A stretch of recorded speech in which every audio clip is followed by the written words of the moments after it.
Hello ಎಲ್ಲರಿಗೂ welcome back to my channel. Protein rich ಹಾಗೂ ತುಂಬ ಡಿಲಿಷಿಯಸ್ ಆಗಿರೋ ಅಂಥ ಈಸಿಯಾಗಿ ಮಾಡ್ಬೋದಾದಂಥ ಅಡುಗೆನ ತೋರಿಸ್ತಾ ಇದ್ದೀನಿ ಇವತ್ತು. ಅದ್ಯಾವುದಪ್ಪ ಅಡುಗೆ ಅಂದರೆ ಅದೇ ಪನ್ನೀರ್ ಬಟರ್ ಮಸಾಲ.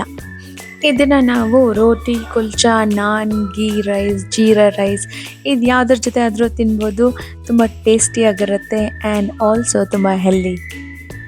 ನಾನಿಲ್ಲಿ 50 ಗ್ರಾಮ್ಸ್ ಅಷ್ಟು ಪನ್ನೀರ್ ತೊಗೊಂಡಿದ್ದೀನಿ. ಚೆನ್ನಾಗಿ ರೋಸ್ಟ್ ಮಾಡಿಕೊಂಡು ಆಮೇಲೆ ಅದನ್ನು ನೀರಲ್ಲಿ ಹಾಕಿಡ್ತಾ ಇದ್ದೀನಿ. ಈ ಥರ ಮಾಡೋದ್ರಿಂದ ಪನ್ನೀರ್ ಸಾಫ್ಟಾಗಿ ಉಳಿಯುತ್ತೆ.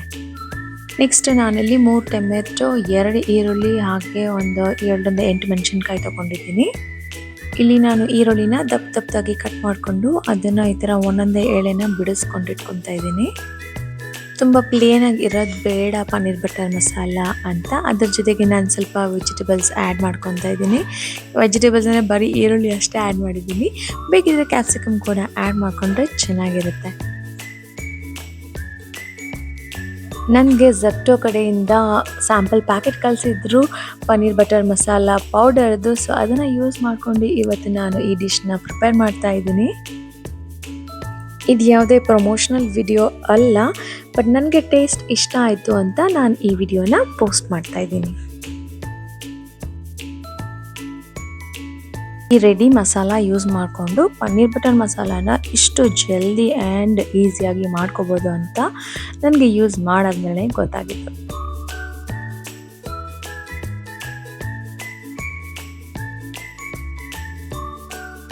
ಟೊಮೆಟೊನ ಸ್ವಲ್ಪ ದಪ್ಪಗೆ ಕಟ್ ಮಾಡಿಕೊಂಡು ಮಿಕ್ಸಿಗೆ ಹಾಕಿ ಟೊಮೆಟೊ ಪ್ಯೂರಿ ಮಾಡ್ಕೊಳ್ಳೋಣ.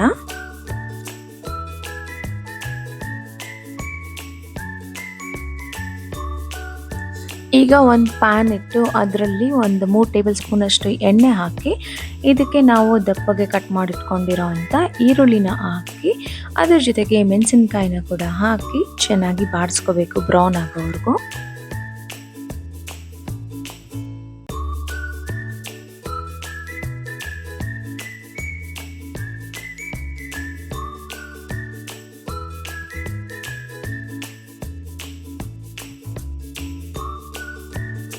ಈಗ ಇದಕ್ಕೆ ನಾವು ರುಬ್ಬಿಟ್ಕೊಂಡಿರೋ ಅಂಥ ಟೊಮೆಟೊ ಪ್ಯೂರಿನ ಸೇರಿಸಿ ಚೆನ್ನಾಗಿ ಉರಿಬೇಕು.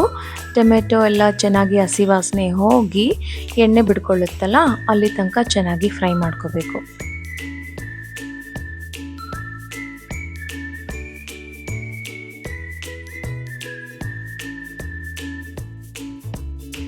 ಟೊಮೆಟೊ ಬೇಯೋಷ್ಟರಲ್ಲಿ ನಾವು ಪನ್ನೀರ್ ಬಟರ್ ಮಸಾಲ ಇದೆಯಲ್ಲ ಪೌಡರ್ ಅದನ್ನು ಹಾಲು ಜೊತೆ ಮಿಕ್ಸ್ ಮಾಡಿಕೊಂಡು ಒಂದು ಪೇಸ್ಟ್ ಮಾಡ್ಕೊಳ್ಳೋಣ.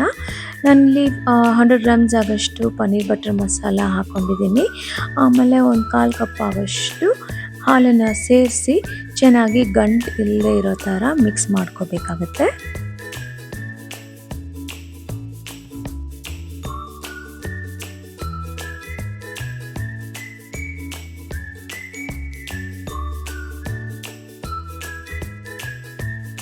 ಈಗ ಈರುಳ್ಳಿ ಟೊಮೆಟೊ ಎಲ್ಲ ಚೆನ್ನಾಗಿ ಬೆಂದು ಎಣ್ಣೆ ಬಿಟ್ಕೊಂಡಿದೆ. ಇದಕ್ಕೆ ನಾವು ಮಿಕ್ಸ್ ಮಾಡಿಟ್ಕೊಂಡಿರೋ ಅಂಥ ಪನ್ನೀರ್ ಬಟರ್ ಮಸಾಲದು ಪೇಸ್ಟ್ ಇದೆಯಲ್ಲ ಅದನ್ನು ಸೇರಿಸಿ ಚೆನ್ನಾಗಿ ಮಿಕ್ಸ್ ಮಾಡ್ಕೊಳ್ಳೋಣ. ಈ ಪೌಡರಲ್ಲಿ ಉಪ್ಪು ಸ್ವಲ್ಪ ಖಾರ ಮೊದಲೇ ಆ್ಯಡ್ ಮಾಡಿರ್ತಾರೆ. ಸೊ ಹಾಗಾಗಿ ಸ್ವಲ್ಪ ನೋಡಿಕೊಂಡು ಬೇಕಿದ್ರೆ ನಮಗೆ ಉಪ್ಪನ್ನ ಸೇರಿಸ್ಕೋಬೇಕು. ನಾನು ಸ್ವಲ್ಪ ಆ್ಯಡ್ ಮಾಡ್ಕೊತಾ ಇದ್ದೀನಿ, ಯಾಕಂದರೆ ನನಗೆ ಕಮ್ಮಿ ಅನ್ನಿಸ್ತಾ ಇತ್ತು ಅದಕ್ಕೋಸ್ಕರ. ಆಮೇಲೆ ಇದು ಚೆನ್ನಾಗಿ ಸ್ವಲ್ಪ ಕುದಿ ಬಂದ ಮೇಲೆ ಇದಕ್ಕೆ ನಾನು ಕಟ್ ಮಾಡಿಟ್ಕೊಂಡಿರೋ ಅಂಥ ಕೊತ್ತಂಬರಿ ಸೊಪ್ಪನ್ನ ಸೇರಿಸಿ ಇನ್ನೂ 1-2 ಮಿನಿಟ್ಸ್ ಕುದೀಲಿಕ್ಕೆ ಬಿಡ್ತಾ ಇದ್ದೀನಿ. ಈ ಗ್ರೇವಿ ಎಲ್ಲ ಚೆನ್ನಾಗಿ ಬೆಂದು ಹಸಿ ವಾಸನೆ ಹೋಗಾದ್ಮೇಲೆ ಇದಕ್ಕೆ ನಾನು ನೆನೆಸ್ಕೊಂಡಿದ್ನೆಲ್ಲ ಆ ಪನ್ನೀರನ್ನ ಆ್ಯಡ್ ಮಾಡಿಕೊಂಡು ಚೆನ್ನಾಗಿ ಮಿಕ್ಸ್ ಮಾಡ್ತಾ ಇದ್ದೀನಿ. ಅಗೇನ್ ಲಿಡ್ ಕ್ಲೋಸ್ ಮಾಡಿ ಇದನ್ನು ಒಂದು 2 ಮಿನಿಟ್ಸ್ ಕುದಿಯೋಕ್ಕೆ ಬಿಡಬೇಕು. ಈಗ ಲಾಸ್ಟ್ಗೆ ನಾನು ಇದಕ್ಕೆ ಒಂದು 1/2 ಟೇಬಲ್ ಸ್ಪೂನಷ್ಟು ಬೆಣ್ಣೆನ ಸೇರಿಸ್ಕೊಂಡು 1/4 ಟೇಬಲ್ ಸ್ಪೂನಷ್ಟು ಕಸೂರಿ ಮೇಥಿನ ಕೂಡ ಸೇರಿಸ್ಕೊಂಡು ಚೆನ್ನಾಗಿ ಮಿಕ್ಸ್ ಮಾಡ್ಕೊಳ್ತಾ ಇದ್ದೀನಿ. ಈ ಥರ ಚೆನ್ನಾಗಿ ಒಂದು ಕುದಿ ಬಂದ ಮೇಲೆ ನಮ್ಮ paneer butter masala ready to heat.